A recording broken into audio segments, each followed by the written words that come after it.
Welcome back. This segment of the Sports Source brought to you by Parkside Cabin Rentals. As the weather gets better and better, the trips to the Great Smoky Mountains get better and better, especially if you go into Sevier County. Rent one of the dozens of cabins available from Parkside Cabin Rentals. And here's the thing, we're not talking about a cookie cutter deal where one size fits all. You can go to their website. They have so many layouts, perfect for your needs, no matter how many people you're going up there. If it's just you trying to get out of Knoxville or out of the town, if it's you and a special someone, if it's you and 10 special someones, you've all been vaccinated and you want a big party, Parkside Cabin Rentals. Those are the folks to call, and you can visit them, parksidecabinrentals.com, and whenever you stay with these folks, you get a voucher for free parking in downtown Gatlinburg. All right. Lots of comings and goings in terms of Vols basketball this week. In addition to the expected departures, let's go ahead and put up the graphic. Devontae Gaines has announced that he will transfer. Drew Pember announced that he will transfer. Neither a huge surprise, gentlemen, as you see their numbers here.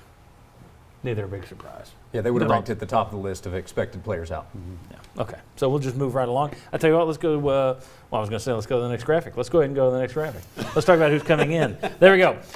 In case you missed it yesterday, good news for Tennessee. Former Auburn Tiger, stole one from Bruce Pearl. Auburn Justin Powell is transferring after one season at Auburn. He had a concussion after only 10 games, so he was looking to leave. A lot of people were after him. He's a Kentucky native. You look at what he did at Auburn, 10 games played, but averaged 27 minutes, almost 12 points a game, 6 rebounds a game, nearly 5 assists per game. He can play the point as a backup, potential backup to incoming 5-star Kennedy Chandler. Most important, I've been screaming that they need shooters. He shot 44% from 3. Yeah. It was 10 games, still, that is a plus for this basketball team to have somebody that can shoot consistently beyond the arc. If he does that over the course of a season for Tennessee, that is a huge get for the Volunteers. But he's more than just a shooter. You're talking points, rebounds, and assists. A very good get. Considering all the talent you're losing and guys going to the NBA, a very good get for Rick Barnes, gentlemen. Well, and your point about his three-point shooting, and it's not like he took one a game. I think he averaged about 4 three-point attempts per game. So they need that.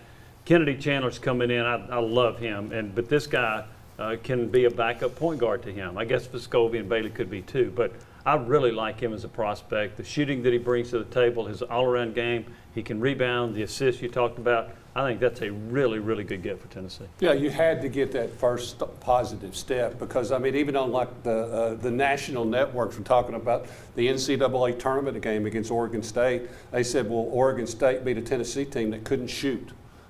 So Tennessee in that game, don't forget, you were 19% on three-pointers. You were 33% from the field. You got to get some players who can shoot the basketball, but does he fit into what Tennessee does defensively? Anytime they sign somebody, I'm going to ask that. Is he going to play hard man-to-man defense, or does he go to the bench? Okay. Josh, your thoughts on Justin Powell? Yeah, just fits a big-time need in terms of his ability, and then personnel with Jaden Springer leaving and Keon Johnson expected to leave. You need help on the wing. And you also, I think, will have more confidence in Powell being successful with Kennedy Chandler coming in. They didn't have the person that they could trust to set up the offense and create for others consistently. The expectation is that Kennedy Chandler can do that. Powell should benefit.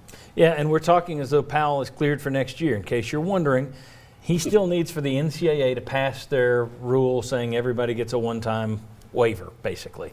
It's expected that will happen, but you're still waiting on that to happen for the NCAA to say all's clear. Once that happens, he's transferring from Auburn to Tennessee, so you're going to need the SEC to approve this transfer, which, as we were saying in between segments here, the SEC should just put down a rule that says we don't do any of the transfers in-house or we allow all of them. The fact that each individual case has to go before Greg Sankey and be decided is ridiculous. It needs to be all of one or all of the other, and I would say just since it's a transient sport anyway and you've just basically got free agency, just let people go. Let them go wherever they want to go. I don't think Bruce Pearl will get in the way because he said his second favorite team's Tennessee. That's right. That's right. So he'll be I don't think he'd try to block it. This won't be Jim Harbaugh at Michigan trying to sit on things. Now there's talk about Tennessee trying to get another person from the portal, or at least one more. Probably going to go with a big man.